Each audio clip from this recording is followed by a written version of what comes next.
ಈ ಮನೇಲಿ ಮಿಸ್ಗೈಡ್ ಮಾಡೋರು, ಮಿಸ್ಅಂಡರ್ಸ್ಟ್ಯಾಂಡ್ ಮಾಡ್ಕೊಳ್ಳೋರು ತುಂಬ ಜನ ಇದ್ದಾರೆ. ಓಡಿಸ್ತು ಸಚ್ಚು, ಗೊತ್ತಿಲ್ಲದೆ ಏನೇನೋ ಮಾತಾಡ್ಬಿಟ್ಟಿಯಲ್ಲ.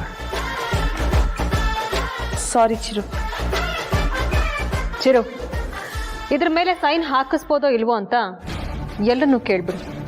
ಆಮೇಲೆ ಯಾರಿಗೂ ನನ್ನ ಮೇಲೆ ಅನುಮಾನ ಬರಬಾರ್ದು. ಯಾರನ್ನೂ ಕೇಳೋ ಅವಶ್ಯಕತೆ ಇಲ್ಲ. ಅದಕ್ಕೆ ಸೈನ್ ಮಾಡಿ.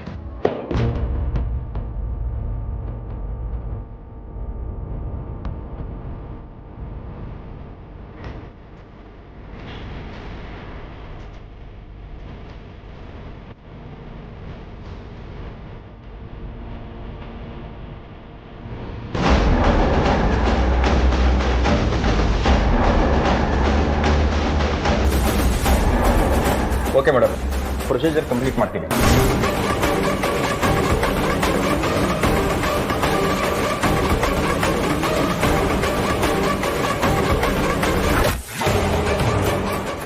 ಒಂದು ನಿಮಿಷ, ನನ್ನ ಈ ಮನೆಯಿಂದ ಕಳಿಸ್ಬಿಡಿ ಅಂತ ಕೇಳ್ಕೊಂಡಿದ್ದಲ್ವಾ? ಊರಿಗೆ ಹೋಗೋವಾಗಲೇ ಈ ವಿಷಯದ ಬಗ್ಗೆ ಹೇಳ್ದೆ ತಾನೆ. ಹ್ಞೂ ಅಂತ ಒಪ್ಕೊಂಡಿದ್ರಿ, ಇವಾಗ ಯಾಕೆ ಇಲ್ಲ ಅಂತಿರೋದು? ಹಾಂ, ಏನು ಹೇಳ್ತಿದ್ದೀರಾ? ಇದೇನ್ರಿ ಹೀಗೆ ಕೇಳ್ತಿದ್ದೀರಾ? ಜೀಪಲ್ಲಿ ಊರಿಗೆ ಹೋಗೋವಾಗ ನಾನು ಹೇಳಿಲ್ವಾ ಊರಿಗೆ ಬರ್ತಿರೋದೇ ನಿಮ್ಮನ್ನು ಬಿಟ್ಟು ಬರೋದಕ್ಕೆ ಅಂತ? ಅವಾಗ ಹ್ಞೂ ಅಂತ ಒಪ್ಕೊಂಡಿದ್ರಿ. ಅಯ್ಯೋ, ನೀವು ನನ್ನನ್ನು ಬಿಟ್ಟು ಬರ್ತೀನಿ ಅಂತ ಹೇಳಿದ್ ನಾನು ಕೇಳಿಸ್ಕೊಳ್ಳೇ ಇಲ್ಲ. ಏನು ಹೊಸ ನಾಟಕ ಶುರು ಮಾಡ್ತಾ ಇದ್ದೀರಾ? ಇಲ್ಲ, ನಾನು ನಿಜ ಹೇಳ್ತಿದ್ದೀನಿ. ಆ ಸಮಯದಲ್ಲಿ ನಾನು ನಿದ್ದೆ ಹೋಗ್ಬಿಟ್ಟಿದ್ದೆ. ನೀವು ಬೈತೀರಾ ಅಂತ ಸುಳ್ಳು ಹೇಳಿದ್ದೆ. ಆದರೆ ನೀವು ನನ್ನನ್ನು ಬಿಟ್ಟು ಬರ್ತೀನಿ ಅಂತ ಹೇಳಿದ್ ಗೊತ್ತಿದ್ದಿದ್ರೆ ನಾನು ಯಾವತ್ತೂ ಹೂ ಅಂತಿರ್ಲಿಲ್ಲ. ಏನ್ರಿ ಈ ಥರ ಮಾತಾಡ್ತಾ ಇದ್ದೀರಾ? ಅಲ್ಲ, ದಯವಿಟ್ಟು ನಿಮ್ಮ ಕೈ ಮುಗಿತೀನಿ, ನನ್ನ ಈ ಮನೆಯಿಂದ ಮಾತ್ರ ಕಳಿಸ್ಬೇಡಿ. ನೀವು ನನ್ನನ್ನು ಎಷ್ಟೇ ಕೇಳ್ಕೊಂಡ್ರು ಬೇಡ್ಕೊಂಡ್ರು ನೀವು ಇಲ್ಲಿ ಇರಬೇಕಾ ಬೇಡವಾ ಅನ್ನೋದು ಅದಕ್ಕೆ ಬಿಟ್ಟಿದ್ದು. ಅವ್ರು ಹೇಗೆ ಹೇಳ್ತಾರೋ ಹಾಗೆ ಮಾಡ್ತೀನಿ. ಸರಿ, ನಾನು ಅವ್ರ ಹತ್ರನೇ ಬೇಡ್ಕೋತೀನಿ.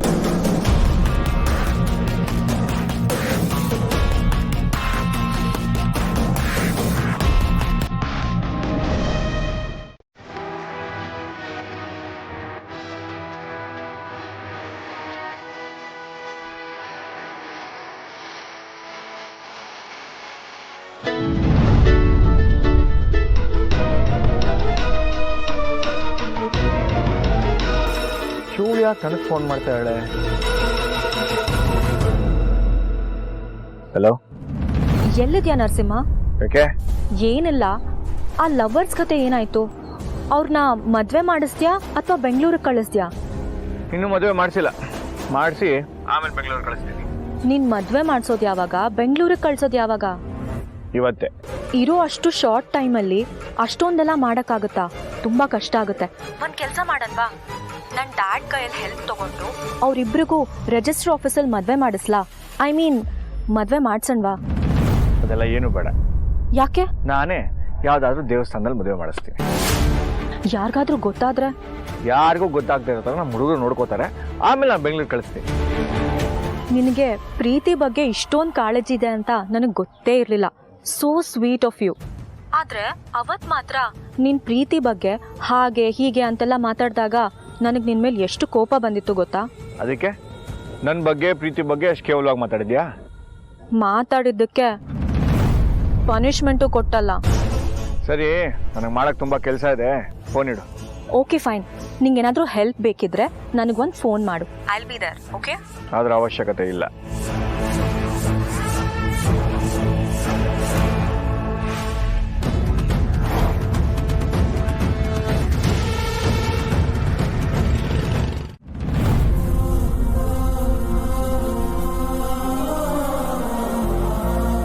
ಜಾಜಿ ಅಕ್ಕ, ನಾನು ನಿಮ್ಗೇನೋ ಕೇಳ್ತಿದ್ದೆ, ನೀವು ಹೇಳೋದ್ರಲ್ಲೇ ಇದ್ರಿ. ಅಷ್ಟಕ್ಕೆ ಚಿರು ಅವ್ರು ಬಂದು ನನ್ನನ್ನು ಕರೆದು ಬಿಟ್ರು. ಈಗ ಹೇಳಿ, ನೀವು ಯಾಕೆ ಬೇಜಾರಲ್ಲಿದ್ದೀರಾ? ನಾನೇನು ಅಂತ ಹೇಳಿ ಮೇಡಮ್, ಯಾಕೋ ನನ್ನ ಟೈಮೇ ಸರಿ ಇಲ್ಲ ಅನಿಸುತ್ತೆ. ಸ್ವಲ್ಪ ದಿನದಿಂದ ನಮ್ಮ ಭಾವನ ಚಿಕಿತ್ಸೆಗೆ ಅಂತ ನೀವು ನಿಮ್ಮ ಒಡವೆ ಎಲ್ಲ ಕೊಟ್ಟು ಸಹಾಯ ಮಾಡಿದ್ರಿ.